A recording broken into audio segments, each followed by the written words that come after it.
If you don't know this, you're destroying your chances for investing in commercial real estate here in Austin, Texas, or in any state for that matter. These are the most important terms when it comes to investing in commercial real estate to have a good deal. Because let's face it, 99% of investors and even agents get this wrong every single day. And I'm going to save you so much time, stress, and money, help you get the best deal possible after understanding the key commercial terms for math. Now, math obviously is not super sexy, but when it makes you money, it becomes more attractive. Hey, my name is Jordan Schreiber. I'm one of the top agents in all of America, especially here in Austin, Texas.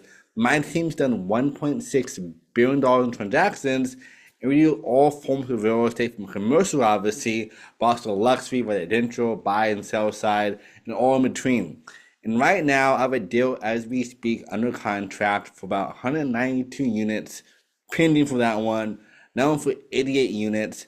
And both of these transactions, believe it or not, are done by commercial agents on the sell side. I'm on the buy side for my investor clients.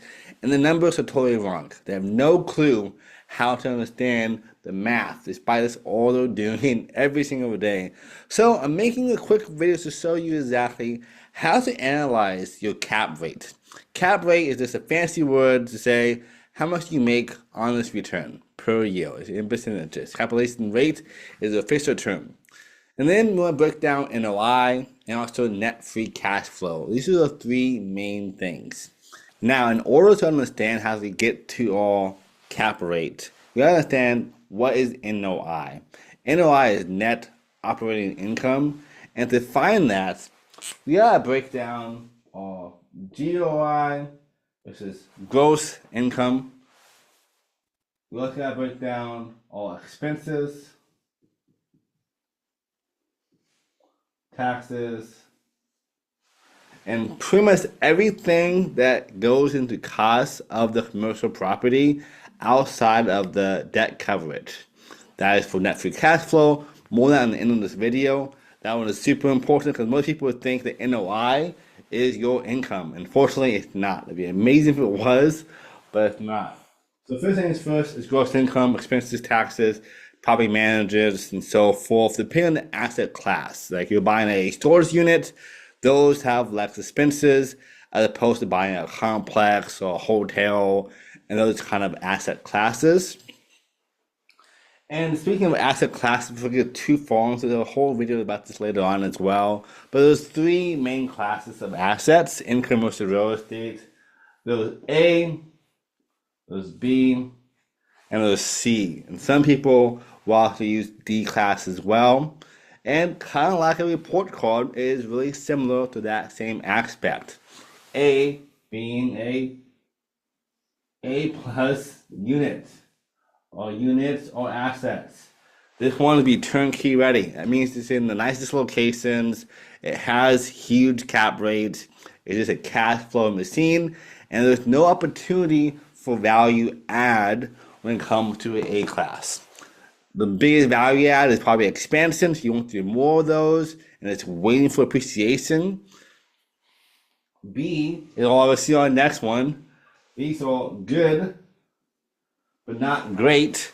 And these are places that are good locations, pretty steady traffic, the building's not falling apart, it's pretty stable, and there are opportunities for value add. It could be increasing the rent prices, it could be adding more units, it could be upgrading, renovations, list goes on. All of these become part of the value add to make this A class, or at least a B plus class. And then C, as you probably already know, is going to be a feral property. Because you use D, that means with awful properties in context and bad locations. C on our list are places that are not the best locations, can have some crime rates, can have really broken down places. It could also be a B location, but has terrible numbers in terms of the rent rolls are really bad. It could be terrible management. Cap rate could be 2%. All these things can be factors of these. Now, the goal, more often than not, for most commercial real estate investors is to normally buy a A-class if they're already super successful, or they want to have a turnkey, more passive investment strategy. Because in commercial real estate, unlike residential real estate, there are property managers in place on most of these sites. If it's complexes, storage units, you're buying a business. Whereas for B, same kind of thought process, but the goal is to upgrade the property and then have it be stabilized to make more money. And then the last one I would say for C, it's like you're buying the most affordable places out there that other people don't want because too much work, but it could become a great asset for you if you put in some love and care and upgrade the properties. Now, these are the three classes, a little quick tangent. I'll have more about this later on for you too. But to really understand how to get our cap rate is easy. It's going to be NOI versus net operating expenses divided by market value. The market value is going to be the cost of the asset. So we just bought an asset a couple days ago. It is a 88 unit storage facility. That one, let's say for easy math here, is $1 million.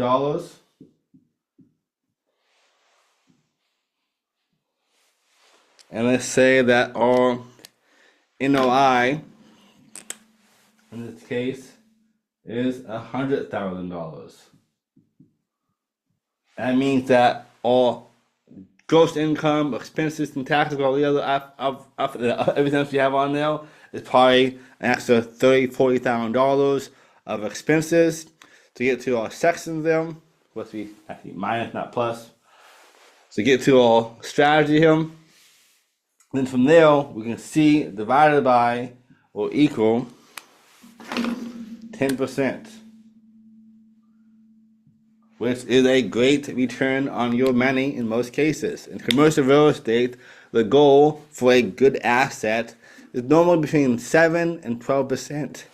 If you can find a 7 to 12%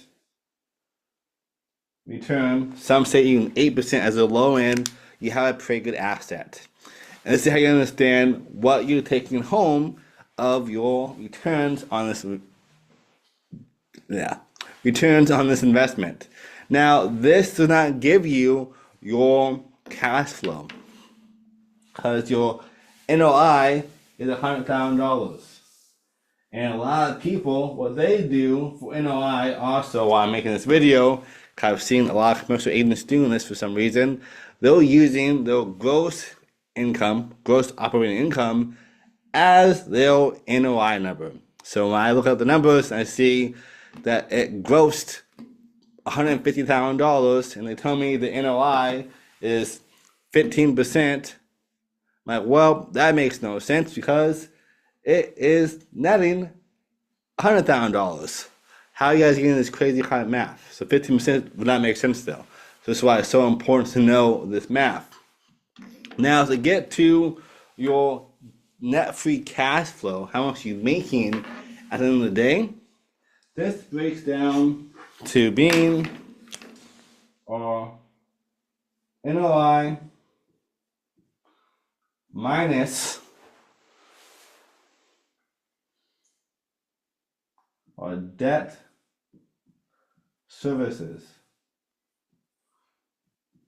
And debt services plus also any hard costs. And say a roof breaks down during that year, you gotta fix the roof. That also be counted towards our debt services plus miscellaneous costs as well. So if my NOI is $100,000, in this example, let's say 100K, and our debt service, debt coverage to satisfy our loan for this $1 million asset costs us, let's say, $6K a month or $5K a month, or even easier math for us. Which is $60K a year. That means our cash flow is $40,000 a year in free cash flow. You're making an actual profit after all said and done. And this is why a lot of people love investing in commercial real estate and assets in Austin, Texas, or anywhere for that matter, because you get much higher returns. Think about this. If I buy a single family home for $1 million and I use the 1% rule or the 1% rule and a 50% rule, meaning that I should make 1% per year on my $1 million assets, which is $10,000, divide that by 50%, which is $5K, if I do my expenses, management, and so forth, I'm making $5K on this property then. That NOI is atrocious. Whereas for this one, I can then buy an asset that gives me $40K a year for the same price.